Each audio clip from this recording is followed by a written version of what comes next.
16 से 38 से आसु સુધી 14 को जन्म से देवचंद्र जी आए प्रगटे मारवाड़नो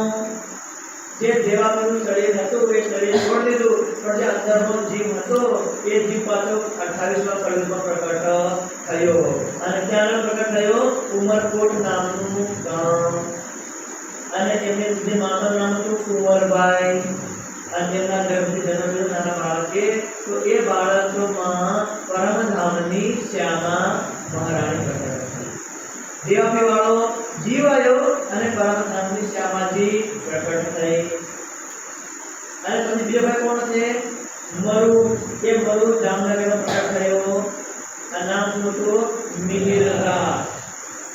આ બે નામ યાદ રાખો તો શું પૂર્વજન્મમાં દ્વાપર યુગમાં બે જીવોએ તપસ્યા કરી તો એમનામાં હજી રાજ્ય લીલા કરે પણ માનો કમસે કમ છોટી મોટી તપસ્યા કરી તો રાજ્ય મળે તો આપણે આ ધ્યાન રાખવાનું આ ભલે ગામમાં આપણે ગરીબ છે ગમે તેવા છીએ રાજ્યની કૃપા આપણું ઘર પરિવાર ચાલે છે પણ એ આપણે પૂર્વજન્મના મોટા સિદ્ધ યોગી સંન્યાસી અને એવી આપણે તપસ્યા કરેલા જીવ છે અને તે વિરુદ્ધ તમને મળશે તો તમે જાજો તમે રોજમનું ગામનું નામ સાચા થાય તો તમે આ ભણવાના કોઈ લાગે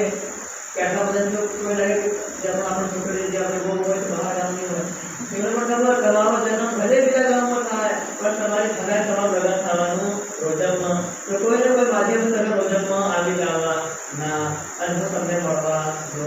આવા ધીરેથી આવશે આપણને થાય તમે પહેલી વાર ના પડી આ રોજમમાં કાળી લાગવાનું કેમ આવી ગયા આપણે આવા ત્યાં નહીં થાય તમારામાં પાણા નહીં ચડવાના આવા કશે મળતા ઘણું શું થશે એટલે રોજમ ગામમાં હવે બધે જાય પણ રોજમ ગામમાં પહાડો જન્મ કામ તૂટે નહીં એટલે ખાલી કામને ભાડે ના પાડશે પણ એવા કામને ભાડે બી અમે ના પાડી કે રાજ્યએ અંદર બહીને ના કરાવી કે તમે દુનિયામાં ગમે તે જાઓ એ તો કઈ મળે નહીં તમારા વરદાનની સાથે રોજમ ગામમાં જ મળવાનું કારણ કે રોજમ ગામમાં હું તમને મળવાનું એવી અહીંયા આપણે બનાવીએ હવે દેવદત્તજીનો જન્મ થયો નાનું બાળક એને નામ પડ્યું શરીરનું દેવ જે જીવ હતો એ દેવતી વાળો પણ આ માત્ર શરીરનું નામ પડે આપણા શરીરનું નામ હોય 10 વર્ષ થઈ ગયો 11 વર્ષ થઈ ગયો આ છોકરો 11 વર્ષમાં એટલે દેવો ખબર પડવાનું તો ખબર પડી जब बरस भया 11वां तब मन पर जो विचार वे कौन कहाँ से आयो कौन मेरा नाना 11 વર્ષના 12 વર્ષ છોકરા લાગે કે હું કોણ હું ક્યાંથી આવ્યો અને કોણ મારો ભરતા મતલબ મારો આત્માનો પ્રિયતમ મારો પતિ કોણ આ ત્રણ પ્રશ્ન મનમાં આવ્યા કોને શ્રી દેવદત્તજી और देवदत्तजीનો જે ઘર ક્યાં આગળ ઉમરકોટમાં એટલે આપણે ઉમરકોટ ને આપણે કલમુજ એક કચ્છથી પેલી સાઈડ જે આપણે પાકિસ્તાનમાં तो એમના પિતાજી વેપાર કરે અને આપણે જે વેપાર કરે ને મજૂરી કરે નોકરી કરે ફૂલ વેચે જે કઈ હોય તો એમના જે વેપાર કરે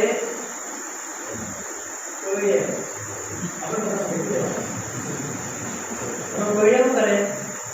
ગાય ભેંસ આપણે કહેते 5000 માં લઈ જાય અને ભાડું થોડું કાઢી અને 500 માં વેચે એટલે 1000 કમાઈ तो એમના પિતાજી ઉમરકોટથી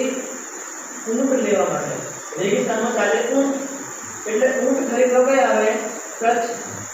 અને કચ્છમાંથી ઊંટ લઈ જાય અને એમના ગામમાં જઈને વેચી દે તો હાલ દેવદત્તજી થઈ ગયા 2 વર્ષ થઈ ગયા તો 2 વર્ષ થાય તો પિતાજી છોકરાને લઈને તો દેવદત્તજીને પોતાને ઘેરથી કઈ લાયા